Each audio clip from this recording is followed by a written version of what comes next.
കൂടുതലായിട്ട് കേൾക്കുന്ന ഒരു സാധനമാണ് ഈ ഡൈവേഴ്സ് എന്നുള്ളത്. പ്രത്യേകിച്ച് റീസെൻ്റ്ലി മാരീഡ് ആയിട്ടുള്ള ആളുകളാണ് പെട്ടെന്ന് നമ്മളിപ്പോൾ കല്യാണം കഴിഞ്ഞ് ഒരാഴ്ചനോട് 2 ആഴ്ച മാസങ്ങൾക്കുള്ളിൽ ഒരു വർഷത്തിൻ്റെ ഉള്ളിൽ തന്നെ ഡൈവേഴ്സായി പോകാന്നുള്ള ഒരു സിറ്റുവേഷനിലാണുള്ളത്. അപ്പോൾ അത് വെച്ച് നോക്കുമ്പം ഇപ്പോഴത്തെ പ്രശ്നം എന്താണെന്ന് വെച്ചാൽ ഇവർക്കിടയിലുള്ള കമ്മ്യൂണിക്കേഷൻ, നേരത്തെ പറഞ്ഞതുപോലെ തന്നെ നമുക്കൊരു റിലേഷൻ, ഏത് റിലേഷൻ ആയാലും റിലേഷൻ മുന്നോട്ട് കൊണ്ടുപോകാൻ വേണ്ടത് കമ്മ്യൂണിക്കേഷനാണ്. പക്ഷേ ഒരു കപ്പിൾസിൻ്റെ ഇടയിലുള്ള ഒരു റിലേഷൻ ആവുമ്പം അവിടെ നമുക്ക് അവരുടെ ലാംഗ്വേജ്, ലവ് ലാംഗ്വേജ് എന്താണെന്നുള്ളത് നമ്മൾ മനസ്സിലാക്കിയെടുക്കണം.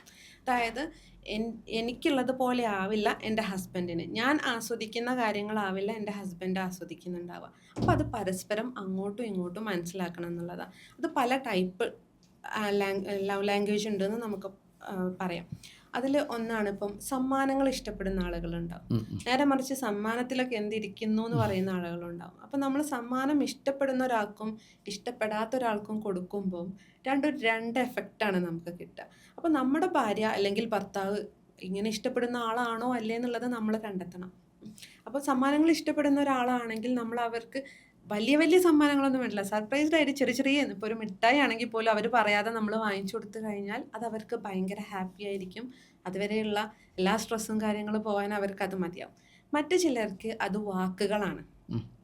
നമ്മൾ വെർബലി നമ്മളെ ഹസ്ബൻഡ് നമ്മളെ അടുത്ത് വന്നിട്ടോ നീ ചെയ്തത് എനിക്ക് ഇഷ്ടമായിട്ടോ, അല്ലെങ്കിൽ നീ അങ്ങനെ ചെയ്തത് വളരെ നന്നായി എന്ന് പറഞ്ഞാൽ മതി, അവർ അതുവരെയുള്ള എല്ലാ പ്രശ്നവും അവർ മറന്നു പോകും. അങ്ങനത്തെ ആളുകളുണ്ടാവും. പക്ഷെ അത് വില കൽപ്പിക്കാത്ത ഒരാളടുത്ത് വന്നിട്ട് ഇയാളിത് പറഞ്ഞിട്ട് വല്ല കാര്യമുണ്ടോ? ഇല്ല. അത് നമ്മൾ മനസ്സിലാക്കണം, ഏതാണ് നമ്മുടെ ലാംഗ്വേജ് എന്നും നമ്മുടെ പാർട്ട്ണറുടെ ലാംഗ്വേജ് ഏതാണെന്ന് നമ്മൾ മനസ്സിലാക്കണം. അതുപോലെ തന്നെ ടച്ച് ഇഷ്ടപ്പെടുന്ന ആളുകളുണ്ട്.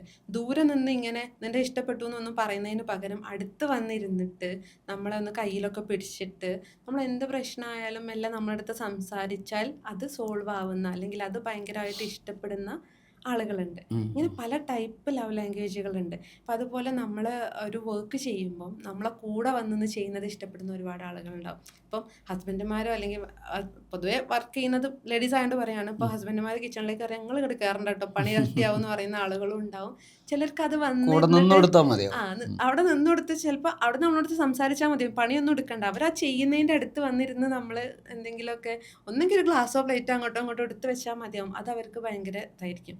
അങ്ങനെയുള്ള ഒരാൾ അവിടെ കൊലായി പോയിരുന്നാൽ എന്താവും, അവർ തമ്മിലുള്ള കമ്മ്യൂണിക്കേഷൻ, അവിടെ ഒരു കമ്മ്യൂണിക്കേഷൻ കുറയും. കമ്മ്യൂണിക്കേഷൻ എന്നുള്ളതല്ല, അതൊരു ലാംഗ്വേജ് ആണ് നമ്മൾ അവർക്ക് കെയർ ചെയ്യുന്നുണ്ട് എന്ന് അറിയിക്കുന്നത്.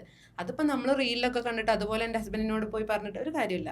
കാരണം അയാൾക്ക് ഏതാണ് അല്ലെങ്കിൽ എൻ്റെ ഭാര്യയ്ക്ക് ഏതാണെന്ന് അവർ മനസ്സിലാക്കിയിരിക്കണം. അതിനനുസരിച്ച് പ്രവർത്തിക്കുകയാണെങ്കിൽ ഭയങ്കര ബ്യൂട്ടിഫുൾ ആയിട്ട് കൊണ്ടുപോകാൻ പറ്റും. ഏത് പ്രശ്നവും അവർക്ക് ഈ ഒരു ലാംഗ്വേജിലൂടെ സോൾവ് ചെയ്യാൻ വേണ്ടി പറ്റും.